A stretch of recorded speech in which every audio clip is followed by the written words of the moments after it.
সৃজনশীল প্রতিভার স্বীকৃতি ও সাংস্কৃতিক ঐতিহ্যের সংযোগে কুমিল্লায় অনুষ্ঠিত হল মননে দিগন্তের সুর সিজন ২ এর পুরস্কার বিতরণ ও কাওয়ালি সন্ধ্যা।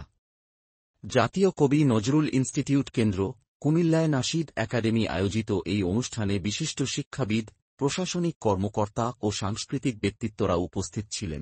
নাশিদ একাডেমির পরিচালক আবু জাফর খানের সভাপতিত্বে এবং জয়নাল আবেদিন রনির উপস্থাপনায় অনুষ্ঠানের প্রধান অতিথি ছিলেন কুমিল্লা মাধ্যমিক ও উচ্চ মাধ্যমিক শিক্ষা board chairman professor Mohammad Shamsul Islam. বিশেষ অতিথি হিসেবে উপস্থিত ছিলেন কুমিল্লা জিলা স্কুলের প্রধান শিক্ষক মোহাম্মদ আব্দুল হাফিজ, নবাব ফয়জুন্নেছা সরকারি বালিকা উচ্চ বিদ্যালয়ের প্রধান শিক্ষিকা রাশেদা আক্তার, ইবনে তাইমিয়া স্কুল অ্যান্ড কলেজের অধ্যক্ষ Shafiqul Alam Helal, residential school and college অধ্যক্ষ Mohammad Abdul Hannan, executive vice president ও ইসলামী ব্যাংক কুমিল্লা জোন প্রধান মোহাম্মদ মনিরুল ইসলাম। মননে দিগন্তের সুর প্রতিযোগিতার বিভিন্ন ক্যাটাগরির বিজয়ীদের হাতে পুরস্কার তুলে দেন আগত অতিথিরা। আয়োজকরা জানান, এই আয়োজন শিক্ষার্থীদের সৃজনশীলতা ও সাংস্কৃতিক চর্চায় উদ্বুদ্ধ করবে এবং ভবিষ্যতে আরও বড়রিসরে আয়োজন করা হবে।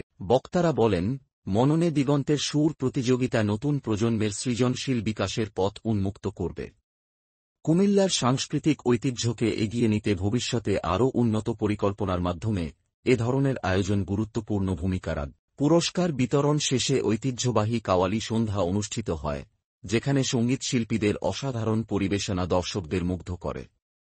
সুরের মূর্ছনায় এক অভূতপূর্ব সন্ধ্যা উপভোগ করেন অতিথি ও দর্শনার্থীরা। দিগন্তের সুর আজকের যে আয়োজন সত্যি অসাধারণ।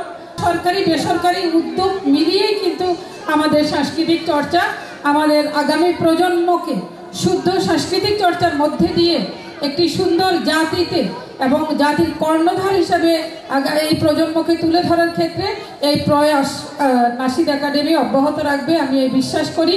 অপসংস্কৃতির বন্যায় যখন পুরো দেশ ভেসে যাওয়ার উপক্রম হয়ে যাচ্ছিল, তখনই মহান আল্লাহ রাব্বুল আলামিনের বিশেষ অনুগ্রহে আমরা সুস্থ ধারার সংস্কৃতিগুলো আবারও চর্চার একটা অনুকূল পরিবেশ আমরা পেয়েছি। এই জন্য মহান আল্লাহ রাব্বুল আলামিনের দরবারে অসংখ্য কৃতজ্ঞতা স্বরূপ বলছি আলহামদুলিল্লাহ।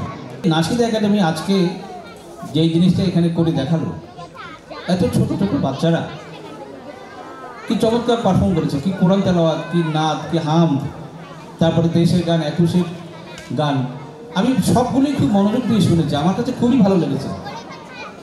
আমার কাছে মনে হয়েছে যে আসলে এদের পেছনে যারা শ্রম দিয়েছেন তারাই আগে তাদের প্রতি কৃতজ্ঞতা জানাতে হবে, কারণ অনেক শ্রমের ফলে, অনেক সাধনার ফলেই তো আজকে তারা এই অবস্থায় এসেছে।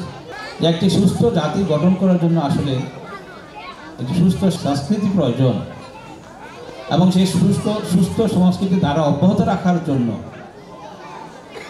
আমার কাছে মনে হয়েছে নাশিদ একাডেমি সেই কার্যক্রমটা চালিয়ে যাচ্ছে।